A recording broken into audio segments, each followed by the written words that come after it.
வாழ்க வளமுடன். பேராசிரியர் டாக்டர் துரை லோகநாதனின் அமுதச்சுடர் சேனலின் சார்பான வணக்கங்கள். என் கதைக்கு ஊக்கமளிக்கின்ற ஊடகத்தார்க்கும் நண்பர்களுக்கும் அதிக ஆதரவு தருகின்ற பெருமக்களுக்கும் என் நன்றியும் வாழ்த்துக்களும். கதையில் இடம்பெறும் சம்பவங்கள் கற்பனையே என்றாலும் நல்ல கருத்தினை விளக்குவதற்காக யான் கையாளும் புத்திமுறையே. வாருங்கள், இன்றைய சிறுகதையாம் கனிவும் கண்டிப்பும் என்னும் தலைப்பை நோக்குவோம். அதிகாலையில் எழுந்தவுடன் கரார் பேர் வழியாம் சடகோபன் தன் மனைவியை ஏய் சரஸ்வதி சரஸ்வதி என்று அழைத்தபடியே பெட்கோப்பிக்கு ஏங்கி தவித்திட்டான். ஏய் வாடி, சீக்கிரம் காப்பி குடிக்கணும், வாயாடி. சரசரன்னு பெயருக்கு தகுந்தார் போல வரமாட்டியா சரஸ்வதி என்று சொல்லி கொண்டிருக்கும் போது, என் பெயர் என்ன வாயாடியா? உங்களுக்கேற்ற ஜாடிக்கு மூடிதான். முதல்ல எழுந்து முகம் கழுவி வாய்க்கொப்பளித்து வாருங்க. அதை விட்டு சரசரன்னு வா வாயாடி, பேசுகிற அழைக்கிற யோக்கியதை பார் என்று முணுமுணுத்தபடியே சூடான காப்பியை ஆறிவிடாமல் இருக்க மூடி போட்டு அவன் அருகில் உள்ள மேஜையில் படார் என்று வைத்து சடார் என்று திரும்பினாள்.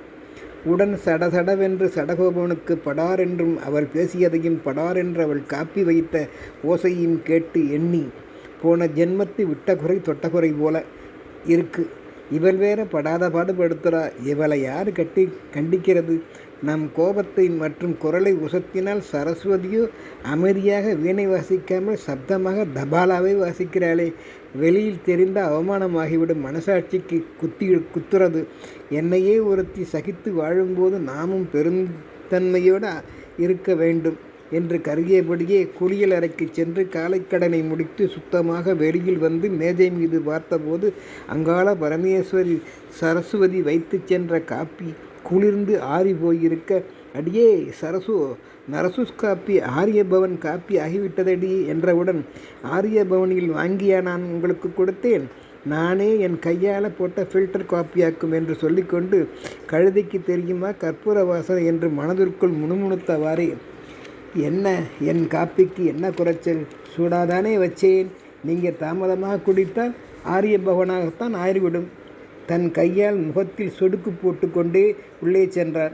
சரிடி, போகட்டும். நம் மூத்த பிள்ளை உத்தமன் பெயருக்கு ஏற்ப நடக்கின்றானா? காலைக்கடன் முடித்து கல்வியில் நாட்டம் கொண்டானா?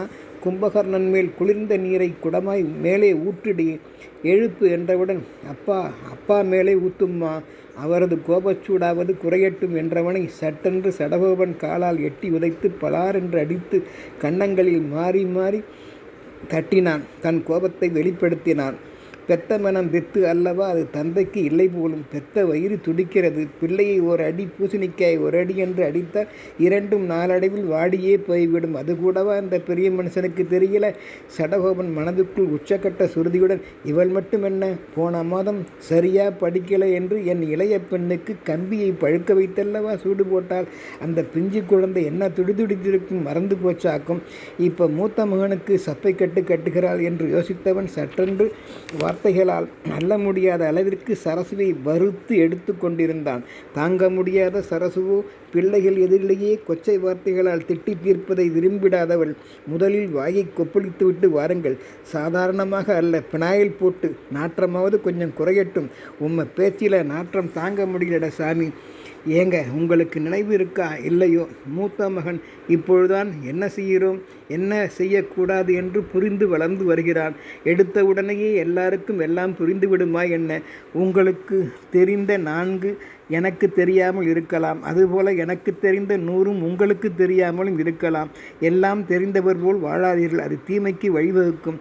புரியாதவற்றை கேட்டு புரிந்து கொள்வதே வாழ்க்கை. அம்மாடியோ, நீ காலேஜி பேராசிரியராக ஆயிருக்கணுமுண்டி. என்ன நல்ல நேரம் எனக்கு நீ கிடைச்ச என்று சமாதானமானது போல் பாவடா செய்தான். இதோ பாருங்க, கிளிப்பிள்ளைக்கு சொல்வது போல சொல்கிறேன். எடுத்த எடுப்பிலே யாரும் தேர்ச்சி அடைந்து விட முடியாது. படிப்படியாய் மாடிக்கு செல்வது போல் படிப்படியாகத்தான் தன் பக்குவத்தால் முன்னேற முடியும். ஒருவனது தோல்வி கூட அவன் பின்னால் உயர்ந்தவனாய் ஆவதற்கான படித்தளமாக மாறிவிடும்.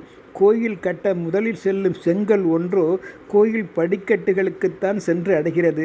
சற்று பின்னால் செல்லும் செங்கற்களோ உயர்ந்த கோபுரத்தை சென்றடைந்து எல்லோரும் வணங்கும்படியான இடத்தை பிடிக்கவில்லையா? கோபுர தரிசனம் கோடி புண்ணியமாகின்றது. ஆனால் முதலில் சென்ற செங்கல்லோ பலரும் மிதித்து மிதித்து செல்லும் படியான படிக்கட்டுகளாகவே மாறிவிடுகிறது. நீங்களும் அறியாதது அல்ல. இருந்தாலும் உதாரணத்துக்கு சொன்னேன் என்றவுடன் அது புரியுது சரசு, சரசரன்னு எனக்கே புத்திமதி சொல்லாத, அது அவனுக்கும் அவளுக்கும் புரிந்தால் சரி. ஐ எம் வெரி சாரி டி என்றவனை சாரியாவது வேஷ்டியாவது என்று நக்கல் அடித்தால் வழக்கம் போல பழக்கமான சடகோபனை. இதையெல்லாம் அன்றாட இது போன்ற நிகழ்வுகளை கவனிக்க தவறவில்லை சடகோபனின் பெற்றோர்கள். பெரியவர்களுக்கோ பிள்ளைகளிடத்து எப்படி நடக்க வேண்டும் என்று தெரியல. பிஞ்சு மனம் நஞ்சு கலந்த வார்த்தைகளை கேட்டு வளர்ந்தால் பின்னால் அவர்களும் கெட்டுத்தானே போவார்கள். மேலும் மருமகள் சரசு கோபமாக காரியம் மாற்றினாலும் கோபக்காரியாக இருந்தாலும் பல நேரங்களில் குணம் உள்ளவளாகவே நடந்து கொள்கிறாள். இருப்பினும் அவளும் தான் பல நேரங்களில் ஆத்திரக்காரர்களுக்கு புத்தி மட்டும் ஆகும் என்பது போல் தன் கணவன் மீதுள்ள கோபத்தை பிள்ளைகளிடம் வெளிப்படுத்தி விடுகிறாள். பிள்ளைகள் செய்யும் தவறினால் கனிவு கலந்த வார்த்தைகளால் செயலால் திருத்தாமல் முரட்டுத்தனமாக தனக்கு அவர்களின் தீய செயற்பாடுகள் நினைவுக்கு வரும்போதெல்லாம் அதனையே மீண்டும் மீண்டும் சொல்லிக்காட்டி அவர்கள் மனதை மிகவும் புண்ணாக்குகின்றார். சடார் கோபனுக்கோ அவனும் சேர்ந்து கொண்டு தீ மூட்டுகிறான் என்று பெற்றவனாம் தர்மன் சொல்லி முடிக்கும் போது அந்த பெற்றவள் தாயாம் குணவதியும், நீங்கள் உண்மையிலேயே தர்மர் தாங்க, உங்களை போன்ற கணவர் கிடைக்க நான் புண்ணியம் செய்திருக்க வேண்டும். நீங்கள் சொல்வதும் சரியே. நான் என்ன நினைக்கிறேன், ஒருவனை மாடியின் உச்சிக்கு அழைத்து சென்று உடனே கீழே குதிடா என்றால் எல்லாராலும் முடியுமா என்ன? அதற்கென்று சில பயிற்சிகள் பெற பக்குவம் வேண்டாமா? அதுபோலத்தான் யாவும் என்றாள். அப்போது குணவதி, பார்க்காத பயிரும் அடித்து வளர்க்காத பிள்ளைகளும் பாழாகும் என்பது எனக்கும் புரியும். கண்டிப்பு வேண்டியதான். நம் கண்டிப்பு கனிவு காட்டி இவனை வளர்க்கவில்லையா நம் பிள்ளைகளை? சடகோபன் என்று பெயர் வைத்ததுதான் தவறாயிற்று. சடார் என்ற கோபம், சடகோபம் என்று கூட பெயர் வைத்திருக்கலாம். ஆமாங்க, நீங்கள் சொல்கிறது 100க்கு 100 உண்மை. 5இல் விளையாதது 50இல் விளையாது என்பது உண்மையே. நான் என்ன சொல்கிறேன் என்றால், பக்குவமுடைய சடகோபனே காலச்சூழலால் இடமாற்றத்தால் இருப்பதை விட்டுவிட்டு பறப்பதை பிடிக்க நினைக்கிறான். பிள்ளைகளுக்கு என்றுத்தானே வாழ்கின்றோம். அவர்களுக்கு ஊக்கம் அளிக்கும் வகையில் தட்டி கொடுத்து ஆறுதல் மொழி கூறி நீ செய்த தற்போதைய தவறுகளை மீண்டும் செய்திடாமல் பார்த்துக்கோ என்று மடியில் சாய்த்து தேர்தல் அளிக்காமல் மாடியில் வைத்து அடித்து நொறுக்குவது என்றவளை தர்மன் இடைமறித்து கண்டிக்கக்கூடாது என்று நானும் சொல்லவில்லை. அதுவும் ஒரு முறை இருமுறை மட்டுமே. எப்பொழுதாவது கனிவுடன் பாசம் கலந்து கடிதோச்சி மெல்ல எறிகின்ற இலக்கணப்படி செய்திட வேண்டாமா? இவர்களெல்லாம் என்ன கல்வி கற்றார்களோ? சம்பளம் வாங்கிட மட்டும் கற்றுக்கொள்கிறார்கள். பொருள் ஈட்டல் யாருக்கு? பொருளாக உள்ள பிள்ளைகளுக்குத்தானே. அவர்கள் வாழ்வை சுடுதண்ணீரால் உடனுக்குடன் ஊற்றியா வளர்ப்பது?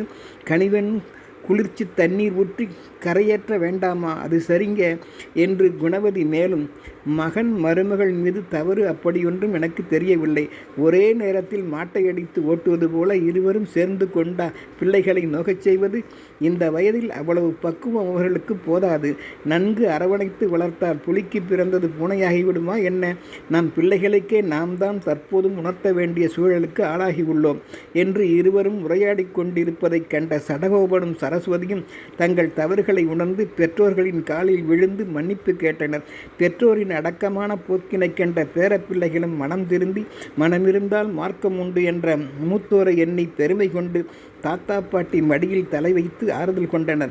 கனிவும் கண்டிப்பும் உடலும் உயிரும் போல என்பதை உணர்ந்து நாம் உயரிய வாழ்க்கை வாழலாமே. சிந்திப்போம்.